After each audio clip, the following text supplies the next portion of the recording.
Hello everyone, welcome to सक्षम academy. इस video में हम डिस्कस करेंगे इंडियन पॉलिटी के प्रीवियस ईयर के क्वेश्चन जो बीपीएससी में पूछे जा चुके हैं और दूसरे स्टेट पीसीएस के लिए भी काफ़ी हेल्पफुल हैं। चलिए स्टार्ट करते हैं। तो सबसे पहले देखते हैं पहला क्वेश्चन। तो पहला क्वेश्चन ये रहा आपके सामने, the maximum time interval between two sessions of parliament.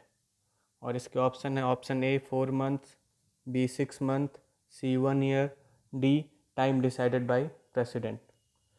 तो अगर आप आर्टिकल 85 की बात करेंगे तो article 85 of the Indian constitution ये बताता है कि दो सेशन के बीच जो मैक्सिमम टाइम लिमिट है वो 6 मंथ से ज़्यादा नहीं हो सकता।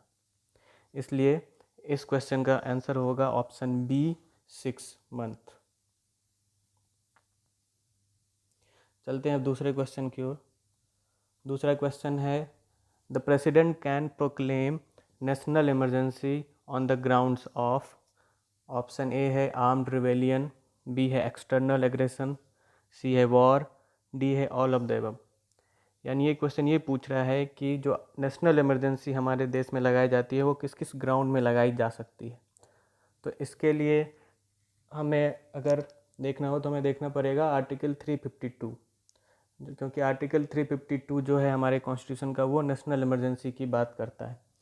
इसके हिसाब से जो नेशनल इमरजेंसी है वो 3 ग्राउंड में लगाई जा सकती है। पहला है आर्म्ड रिवेलियन, दूसरा है एक्सटर्नल एग्रेशन और तीसरा है वॉर। और 44th कॉन्स्टिट्यूशनल अमेंडमेंट जो कि 1978 में आया था, उससे पहले इसमें एक और ग्राउंड था इंटरनल एग्रेशन, जिसे बाद में इस 44th कॉन्स्टिट्यूशनल अमेंडमेंट एक्ट से बदल के कर दिया गया आर्म्ड रिवेलियन। तो जैसा कि आप देख रहे हैं कि इनमें जो ऑप्शंस दिए गए हैं उनमें ए बी सी तीनों करेक्ट है। तो इस क्वेश्चन का आंसर होगा डी, यानी कि all of the above.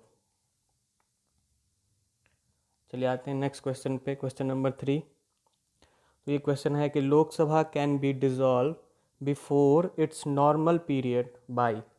Option A है president on their discretion, B है स्पीकर, सी है president on advice of council of minister, D है president on advice of speaker.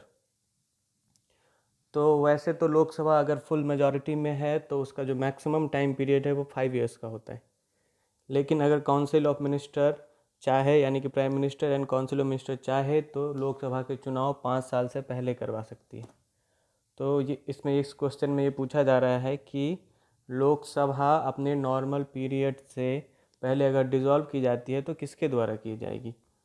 तो आर्टिकल 85 के अंदर ये लिखा गया है कि प्रेसिडेंट जो है वो लोकसभा को अपने नॉर्मल पीरियड से पहले ही डिसॉल्व कर सकता है, लेकिन उसके लिए उसे काउंसिल ऑफ मिनिस्टर की एडवाइस की ज़रूरत पड़ती है। इसलिए क्वेश्चन नंबर 3 उसका आंसर होगा option C, president on advice of council of minister. चलते हैं नेक्स्ट क्वेश्चन पे, क्वेश्चन नंबर 4। ये क्वेश्चन है कि in Lok Sabha election any candidate loses their security if he or she has not secured. यानी ये पूछ रहा है कि जो आप जैसा जानते हैं कि लोकसभा का जो इलेक्शन होता है उसमें एक सिक्योरिटी डिपॉजिट जमा करना होता है कैंडिडेट्स को। ऐसा ही विधानसभा में भी जमा करना होता है। तो लोकसभा में जो सिक्योरिटी डिपॉजिट करना होता है वो होता है 25,000 रुपीज़, और जो विधानसभा में होता है वो होता है 10,000 रुपीज़। लेकिन एक certain amount of valid votes है, अगर कोई कैंडिडेट उससे कम वोट पाता है तो उसका जो सिक्योरिटी डिपॉजिट है वो जब्त कर लिया जाता है। तो ऑप्शन देखते हैं। तो सबसे पहला ऑप्शन है 1/3 ऑफ वैलिड वोट्स, बी है 1/4 ऑफ वैलिड वोट्स, सी है 1/5 ऑफ वैलिड वोट्स, डी है 1/6 ऑफ वैलिड वोट्स। तो अगर कोई कैंडिडेट वैलिड वोट का 1/6 से कम पाता है तो उसके द्वारा जो जमा किया गया सिक्योरिटी डिपॉजिट है वो जब्त हो जाता है, यानी 25,000 rupees in case of Lok Sabha election. तो इसका आंसर हो गया option D, 1/6 of valid votes. Fifth question को देखते हैं। फिफ्थ क्वेश्चन ये है, council of minister is responsible to. Option है A the president, B the prime minister, C speaker, D Lok Sabha.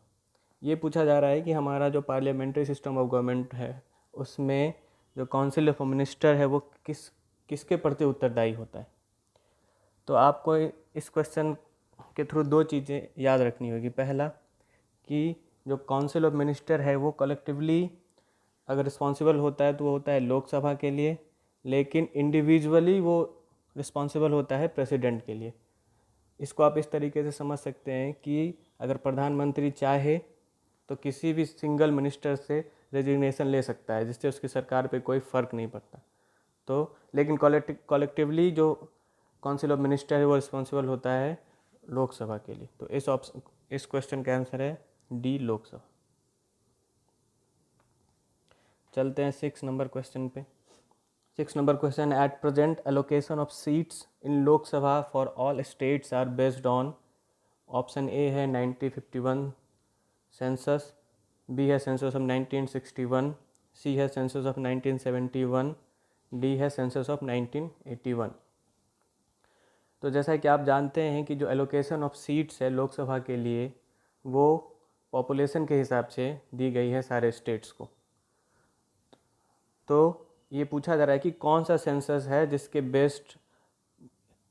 Basis पे ये सीट्स को एलोकेट किया गया है। तो 1971 का वो सेंसस है जिस पे आज भी जो लोकसभा की सीट्स हैं वो उस पे बेस्ड है, यानी उस एलोकेशन जो होता है वो 97 के सेंसस पे होता है। 1971 सेंसस जो है यानी 1971 का जो सेंसस है हमारा गवर्नमेंट ऑफ इंडिया का, उसके बेसिस पे ही जो लोकसभा की सीट्स है वो एलोकेट की जाती है। यानी इस क्वेश्चन नंबर 6 का आंसर हुआ ऑप्शन सी। चलते हैं क्वेश्चन नंबर 7 पे। तो ये पूछ रहा है कि if a speaker has to resign then his resignation is submitted to, यानी अगर कोई स्पीकर है वो रिज़ाइन देना चाहे तो अपना रेजिग्नेशन लेटर वो किसे देगा। ऑप्शन ए है चीफ मिनिस्टर, बी है गवर्नर, सी है डिप्यूटी स्पीकर, डी है द प्रेसिडेंट ऑफ इंडिया। तो आपको ये याद रखना है कि स्पीकर और डिप्टी स्पीकर दो होते हैं लोकसभा में भी और विधानसभा में भी। तो इन दोनों के बीच में अदला बदली होती है, यानी अगर लोकसभा के स्पीकर को या पर्टिकुलरली सिर्फ स्पीकर को अगर रेजिग्नेशन देना हो तो डिप्टी स्पीकर को देता है अपना रेजिग्नेशन, और अगर डिप्टी स्पीकर को रेजिग्नेशन देना हो तो वो स्पीकर को देता है अपना रेजिग्नेशन। तो इस हिसाब से क्वेश्चन नंबर 7 का आंसर होगा सी, डिप्टी स्पीकर। चलते हैं क्वेश्चन नंबर 8 में। 8 ये है कि the right to dissolution of Rajya Sabha has to be with, यानी राज्यसभा को डिसॉल्व करने की शक्ति किसके पास है। ऑप्शन ए प्रेसिडेंट, बी है वाइस प्रेसिडेंट, सी है the supreme court of India, D है नॉन ऑफ द एबव।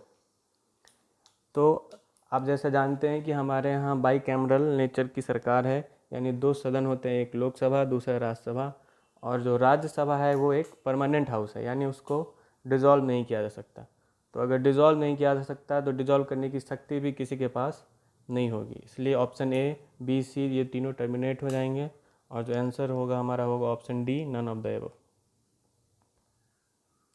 चलते हैं क्वेश्चन नंबर 9 हमसे पूछ रहा है ये, which of the following sequence is true about preamble of Indian constitution. अगर आपने कभी प्रियम्बल को पढ़ा होगा तो गौर किया होगा कि उसमें 5 वर्ड हैं जो एक सीरियल वाइज या एक क्रम में दिए गए हैं। तो उसी क्रम के बारे में पूछ रहा है कि कौन सा दिए गए ऑप्शन में वो क्रम सही है।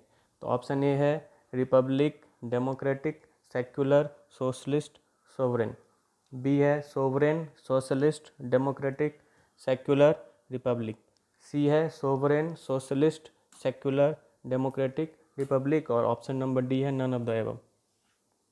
तो ये जो हमारा क्रम है या सीक्वेंस है वो है, पहले है सोवरेन, फिर है सोशलिस्ट, फिर है सेक्युलर, फिर है डेमोक्रेटिक, फिर है रिपब्लिक। तो जो ऑप्शन जो मैच कर रहा है वो है ऑप्शन नंबर सी, इसलिए इस क्वेश्चन का आंसर होगा option number C. 10th question की तरफ चलते हैं। तो 10वां ये क्वेश्चन ये पूछ रहा है कि who is the leader of Lok Sabha. तो ये काफ़ी आसान सा क्वेश्चन है जो बीपीएससी में पूछा जा चुका है एक बार। ऑप्शन दिए गए हैं, ए प्रेसिडेंट, बी है प्राइम मिनिस्टर, सी है स्पीकर, डी है लीडर ऑफ अपोजिशन। तो अगर ऑप्शंस को देखें तो प्रेसिडेंट किसी पार्टी का नहीं होता तो लीडर ऑफ लोकसभा से, और ना ही लोकसभा का वो मेंबर होता तो लीडर नहीं हो सकता। फिर लीडर ऑफ ऑपोजिशन है तो ये ऑपोजिशन वाली पार्टी का होता है, और लीडर ऑफ जो लोकसभा हो वो हमेशा उस पार्टी से होगा जिसकी सरकार हो, यानी कि अगर गठबंधन अलायंस है तो जो मेजोरिटी पार्टी का पीएम अगर बनता है तो वो, या फिर अगर सिंगल पार्टी की मेजोरिटी है तो जो प्राइम मिनिस्टर है वही लीडर ऑफ लोकसभा होता है।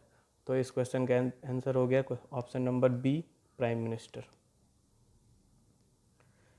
इसी के साथ ये आज का सेशन यही ख़त्म होता है। Thank you for watching this video. मिलते हैं नेक्स्ट सेशन में।